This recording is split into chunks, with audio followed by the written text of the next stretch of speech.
Uh, Good morning, hello friends. Today I am going to talk about NIPT. As you know that what is NIPT? NIPT is known as a non-invasive prenatal test, and during pregnancy, now this is a new test that where you take the mother's blood, it has a fetal blood in circulation around 10% to 20% mother blood during pregnancy has a fetal blood.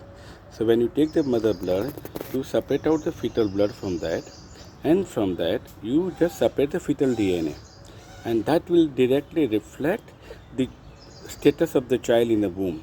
And especially this test is carried out just to avoid the invasive procedures which is known as a amniocentesis or chorionic villus sampling.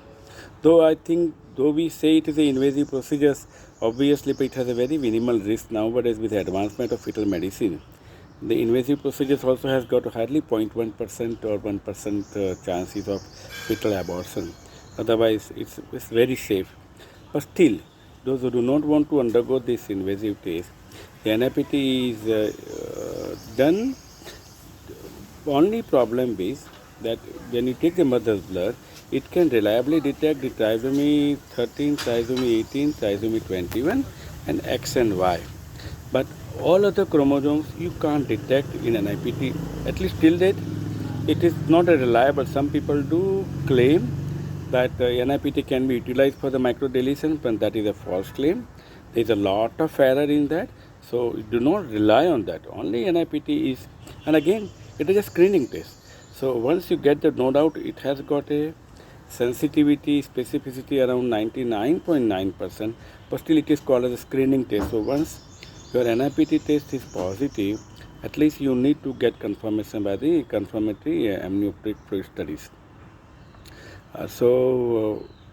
What is more important to know about NIPT is that it will detect only the trisomy 13, 18, 21, Turner syndrome or the most Klinefelter test. But when you have suppose you have an advanced age, so in advanced age, it is always advisable that to do the full chromosome study or the invasive like chorionic villus or amniotic fluid. So you know the entire picture of your chromosomes. So where there may be some translocation, some marker chrome. We have seen the cases around 30% cases where in a high risk group of pregnancy, that may have some translocation, they may have some deletions or may have marker chromosomes, which you are not going to see in NIPT. But still, at least NIPT can be regarded as a very powerful tool for the screening for the Down syndrome, Edwards syndrome, Patau syndrome. Only the drawback of the investigations is that it has some limitations, as I say, that it cannot detect the abnormality in other chromosomes other than one what you have said earlier. So you have to be aware of this, because you should not believe that once you got done the NIPT you can identify any genetic anomalies. It is only a limited genetic anomalies that can identify. Thank you so much.